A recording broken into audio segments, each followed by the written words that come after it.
Before we begin, I want to say something clearly. This series is not about exposing individuals. It's not about attacking teachers. It's not about proving anyone wrong. The Modern Guru series examines systems.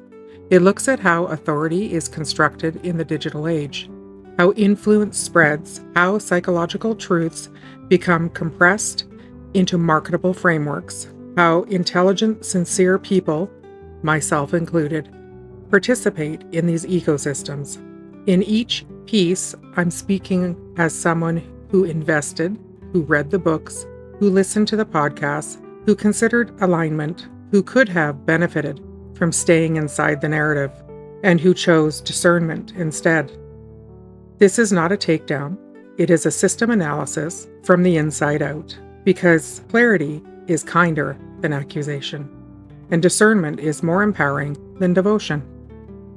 The hidden price of let them. Discernment in the age of motivational compression. Modern Guru series, Sacred and Skeptical, by Jennifer Irene Stewart. There is a phrase I have been hearing often in recent years. Let them. Let them misunderstand you. Let them make their choices. Let them leave. Let them judge. Let them fail. It is simple, portable, clean, and like most phrases that travel quickly in the modern guru economy, it contains a kernel of wisdom and a shadow. Today, in our Modern Guru series, I want to examine the structure behind the appeal of the let them theory, popularized by Mel Robbins, and explore how a psychologically useful concept can, when compressed and universalized, become something more complicated, especially for women navigating midlife. This is not an indictment of a person. It is an examination of a system, and I say that as someone who bought the book, paid attention to the rise, and chose not to align my work with it, even though doing so may have benefited me. The structural power of simplicity. Modern guru systems thrive on compression. Complex human experiences are distilled into phrases short enough to fit into a social media caption. The shorter the phrase, the more portable it becomes. The more portable it becomes, the more profitable it becomes. Let them is brilliantly compressed. It speaks to exhaustion. It speaks to overfunctioning. It speaks to decades of emotional labor. For women over 50 who have spent much of their lives anticipating other people's needs, smoothing conflicts, absorbing disappointment, and carrying relational responsibility, the phrase can feel like oxygen. Stop managing everyone. Stop correcting. Stop fixing. Let them. That lands. And to be clear, there is a psychological validity embedded here. Releasing attempts to control other adults can be liberating. Behavioral science consistently shows that trying to control others increases stress and resentment, while focusing on one's own responsibilities restores agency. There is truth in that. Truth is what gives a system traction. What drew me to it? What initially caught my attention about Mel Robbins was not a slogan. It was her backstory. She has publicly discussed significant financial distress earlier in her life, including being deeply in debt, and has spoken openly about professional setbacks before building her platform. The arc of collapse and rebuilding is compelling. It resonates with many midlife women who are rebuilding something, a career, a body, an identity, after disruption. Her earlier framework, the 5-second rule, emphasized interrupting hesitation by counting backwards from 5 and acting. That model had a clear behavioral activation logic behind it. When the let them theory emerged, I was already watching with a skeptical lens. I bought the book. I read it carefully, not as a convert, as an observer. What it explicitly teaches. The core idea, the let them theory, is that much of your suffering comes from trying to control other people's behaviors, opinions, and choices. The invitation is to allow others to do what they will, and then choose your response. In its cleanest form, this is boundary-adjacent wisdom. You cannot control another adult. You can control your participation. That is emotionally mature thinking. And in situations where someone's choices do not directly impact your safety, finances, or health, letting them live their lives can indeed reduce unnecessary stress. This part worked for me. Releasing minor interpersonal micromanagement, helpful. Letting people have their preferences without internalizing them, healthy. Allowing adults to experience consequences, wise.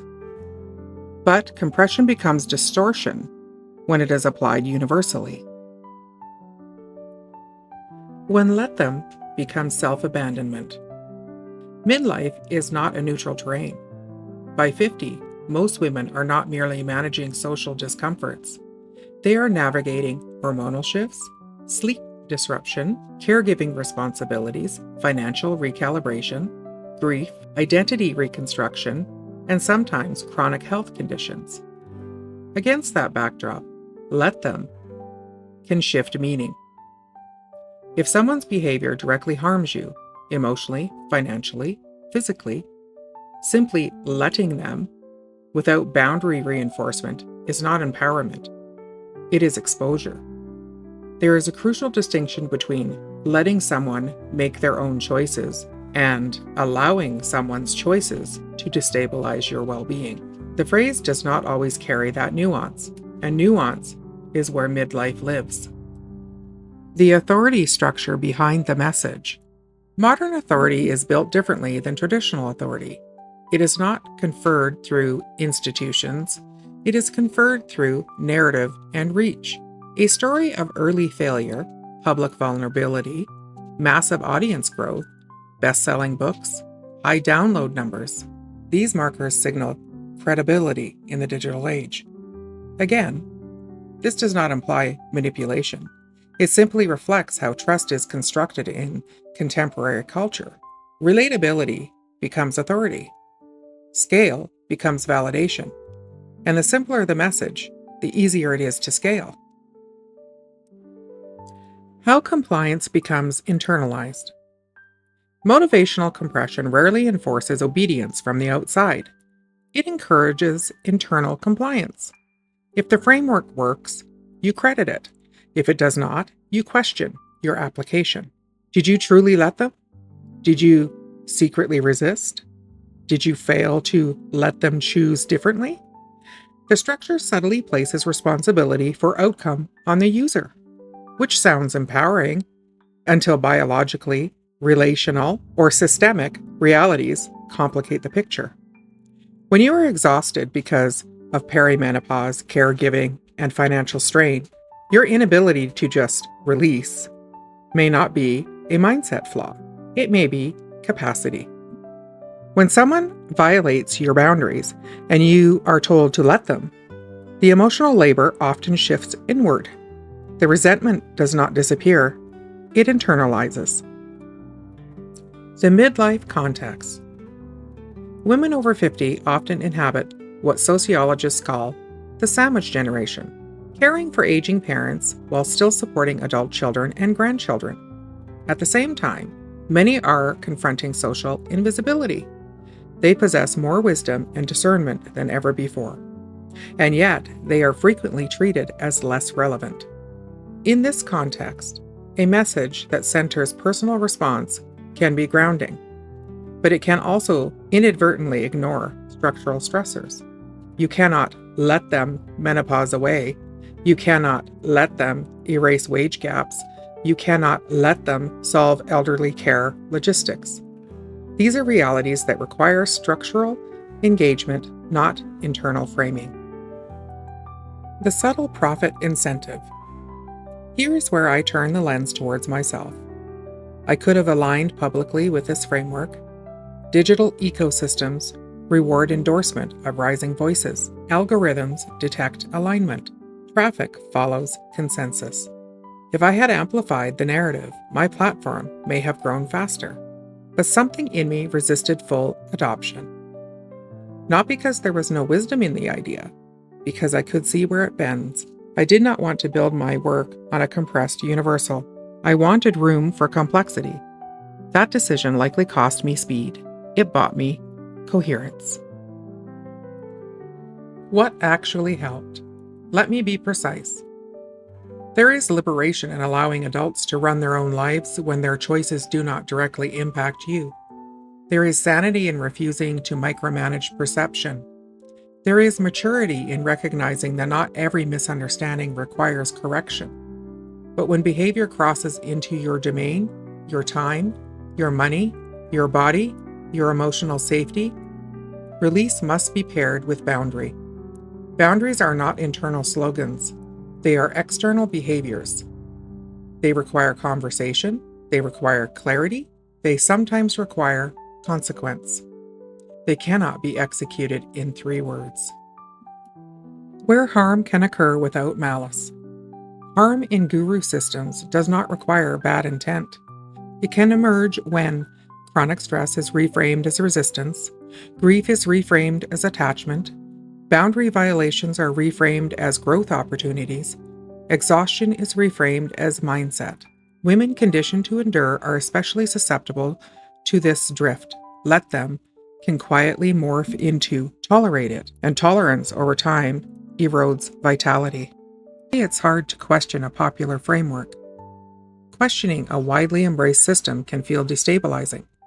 When a message is culturally reinforced, podcast charts, bestseller lists, viral clips, dissent can feel like isolation. If millions resonate, who am I to question? But resonance is not the same as universality. A framework can help many people and still be incomplete. Both can be true. The sacred middle path. The alternative to motivational compression is not passivity. It is discernment. Sometimes the answer is, let them. Sometimes the answer is, address it. Sometimes the answer is, remove yourself. Sometimes the answer is, rest before deciding. Discernment requires more than a slogan. It requires relationship with your nervous system, your history, your physiology, your financial reality, your relational patterns. It requires asking, is this mine to release or mine to protect? Is this discomfort growth or depletion? What I see clearly now. Motivational frameworks are tools. They are not operating systems. They can initiate clarity. They cannot metabolize complexity. Midlife is metabolizing season. It is integration season. The women I sit with are not failing because they cannot perfectly execute a compressed philosophy. They are navigating layered realities. Their resistance often contains information. Their exhaustion often contains truth. Their anger often signals a boundary. The work is not to override those signals. It is to interpret them wisely. A different invitation.